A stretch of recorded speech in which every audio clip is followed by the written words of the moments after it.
Ya, jumpa kembali Bapak Ibu dan Saudara-saudari yang terkasih dalam Renungan Bina Iman GKI Klasi Solo. Mari sebelum kita mulai perenungan kita pada hari ini, mari kita mulainya dengan bersatu dalam doa. Terima kasih Tuhan untuk segala bentuk berkat serta penyertaan-Mu bagi kami hari lepas hari, dan kami juga bersyukur atas waktu yang Kau telah sediakan. Dan sebentar Tuhan kami akan membaca, kami akan mendengar, kami juga akan merenungkan firman-Mu. Kiranya apa yang kami baca, apa yang kami dengar, dan apa yang kami renungkan dapat kami lakukan dalam kehidupan kami sehari-hari.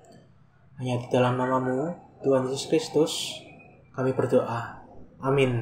Ya baik Bapak Ibu dan Saudara-saudara yang terkasih, bacaan kita pada hari ini diambil dari Lukas pasal 22 ayat 39 sampai 46. Lukas pasal 22 ayat 39 sampai 46. Di Taman Getsemani. Lalu pergilah Yesus keluar kota, dan sebagaimana biasa ia menuju Bukit Zaitun. Murid-muridnya juga mengikuti dia. Setelah tiba di tempat itu, ia berkata kepada mereka, "Berdoalah supaya kamu jangan jatuh ke dalam pencobaan." Kemudian ia menjauhkan diri dari mereka kira-kira selempar batu jaraknya. Lalu ia berlutut dan berdoa, katanya, "Ya Bapa-Ku, jikalau Engkau mau, ambillah cawan ini daripadaku. Tetapi bukanlah kehendakku, melainkan kehendak-Mu lah yang terjadi." Maka seorang malaikat dari langit menampakkan diri kepadanya untuk memberi kekuatan kepadanya. Ia sangat ketakutan dan makin bersungguh-sungguh berdoa. Peluhnya menjadi titik seperti titik-titik darah yang bertetesan di tanah. Lalu ia bangkit dari doanya dan kembali kepada murid-muridnya, tetapi ia mendapati mereka sedang tidur karena dukacita. Katanya kepada mereka, "Mengapa kamu tidur? Bangunlah dan berdoalah supaya kamu jangan jatuh ke dalam pencobaan." Demikianlah sabda Tuhan. Ya baik Bapak Ibu dan Saudara-saudara yang terkasih, setiap kita pasti pernah mengalami penderitaan. Mungkin itu penderitaan karena faktor ekonomi, penderitaan itu karena faktor sosial, dan lain sebagainya. Misalnya pada tahun-tahun yang lalu, pada awal-awal masa pandemi COVID, mungkin setiap kita ada yang di PHK dari pekerjaannya, ataupun ada yang harus resign karena beberapa hal, atau penderitaan yang biasanya dialami oleh anak-anak muda, misalnya diputus cinta, dianggap teman walaupun sayang, ataupun anak-anak muda yang mungkin saat ini sedang ngetren quarter crisis life, overthinking, dan sebagainya. Atau penderitaan yang dialami bapak-bapak dan ibu-ibu, misalnya harga bahan baku yang naik, atau harga BBM yang dulu sempat naik, dan lain sebagainya. Nah, ketika kita berbicara tentang penderitaan, satu hal yang pasti adalah setiap kita pasti tidak menginginkan penderitaan ada dalam kehidupannya. Kita mengingini sebuah hidup yang baik-baik saja, tanpa ada masalah, tanpa ada penderitaan. Namun Bapak Ibu dan Saudara-saudara yang terkasih, realitanya adalah penderitaan itu merupakan sebuah keniscayaan hidup yang ada dalam diri kita masing-masing. Setiap kita pasti pernah menjumpai permasalahan yang ada.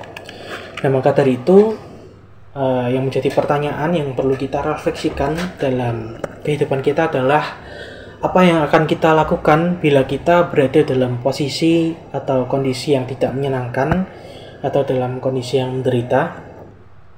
Nah, maka dari itu di sini saya mengambil bacaan dari Lukas yang mungkin bacaan ini agak mundur sedikit ke tema yang sebelumnya, yakni pada masa-masa Prapaskah. Nah, di dalam Injil Lukas ini, tepatnya pada pasal 22, yang memperlihatkan suasana yang terekam di dalam perikop ini menggambarkan sisi kebatinan Yesus akan perasaan takut yang dialaminya. Krisis yang dialami Yesus begitu hebat sehingga Yesus mendorong untuk berdoa kepada Allah agar mengambil cawan ini daripadanya. Dan kemudian krisis batin ini terlihat dalam fisik ketika peluh Yesus menjadi seperti titik-titik darah. Nah, tapi satu hal yang perlu kita ketahui bersama adalah tentang keteguhan Yesus.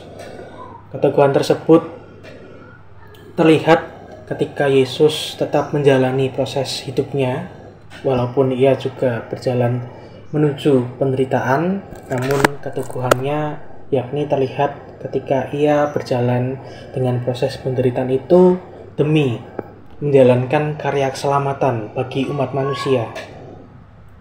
Jalan penderitaan yang dipilih oleh Yesus merupakan suatu wujud ketakwaan Yesus sebagai hamba yang berserah kepada Allah. Ketakwaan Yesus ini mengajarkan kita apa artinya iman yang sesungguhnya, yakni iman adalah berjalan bersama-sama dengan Allah di dalam setiap tanda tanya yang ada. Nah, Bapak Ibu, melalui bacaan ini, lalu relevansinya apa dalam kehidupan kita ketika kita menjalani proses atau kita menjalani pergumulan atau permasalahan? Yang pertama adalah mengandalkan Tuhan. Mungkin kita juga bisa mengandalkan kekuatan kita sendiri, namun juga baiknya kita juga menarik diri untuk mengandalkan Tuhan, sama halnya yang ada dalam bacaan kita pada hari ini ketika Yesus ketika Yesus berdoa kepada Allah. Dalam doanya juga Yesus juga kita bisa lihat sebagai bentuk curhat Yesus kepada Allah. Dan yang kedua adalah berserah bukan berarti jaminan bahwa proses permasalahan akan menjadi baik-baik saja. Nah, saudara-saudara yang terkasih, berserah memang merupakan hal yang penting yang bagi kita sebagai hamba yang takwa kepada Allah. Namun yang perlu kita sama-sama sadari bahwa berserah bukan jaminan hidup atau permasalahan ini menjadi baik-baik saja. Bisa saja pergumulan hidup itu membaik, atau bisa saja pergumulan itu sama saja rasanya, atau bahkan lebih buruk dari apa yang kita bayangkan. Nah, lalu bagaimana cara mengatasinya? Yang ketiga adalah mengalihkan fokus kepada proses. Dalam artian ketika kita dapat merangkul kerapuhan kita akan permasalahan atau pergumulan yang kita hadapi, bukan kita lari dari permasalahan tersebut, namun yang kita lakukan adalah move on. Dalam hal ini, move on berbicara tentang proses, yakni membiasakan proses belajar akan apa yang telah terjadi maupun yang sudah terjadi, yang sedang terjadi dalam kehidupan kita, sehingga proses tersebut membentuk karakter kita menjadi lebih baik.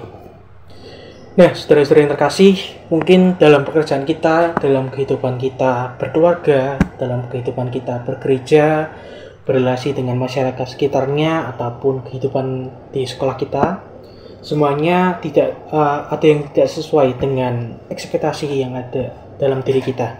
Mungkin banyak sekali halangan atau rintangan yang selalu setia menunggu kita di depan, dan bahkan buat kita terjatuh hingga mengalami penderitaan. Namun saudara-saudara yang kasih, kita percaya bahwa kita sebagai manusia yang rapuh ini tidak pernah berjalan sendiri. Yesus yang juru selamat itu pun hadir bersama-sama dengan kita. Bentuk keberpihakan Yesus adalah lewat penderitaan karya keselamatan di kayu salib. Dan penderitaan Yesus akan dimulai, yang akan kita rayakan pada hari berikutnya, ketika Yesus mengambil rupa sebagai manusia, ketika Yesus menderita bersama sebagai manusia. Maka dari itu, satu hal yang pasti bahwa penyertaan kasih-Nya akan selalu merangkul kita untuk dapat berjalan bersama, beranjak dari keterpurukan. Amin.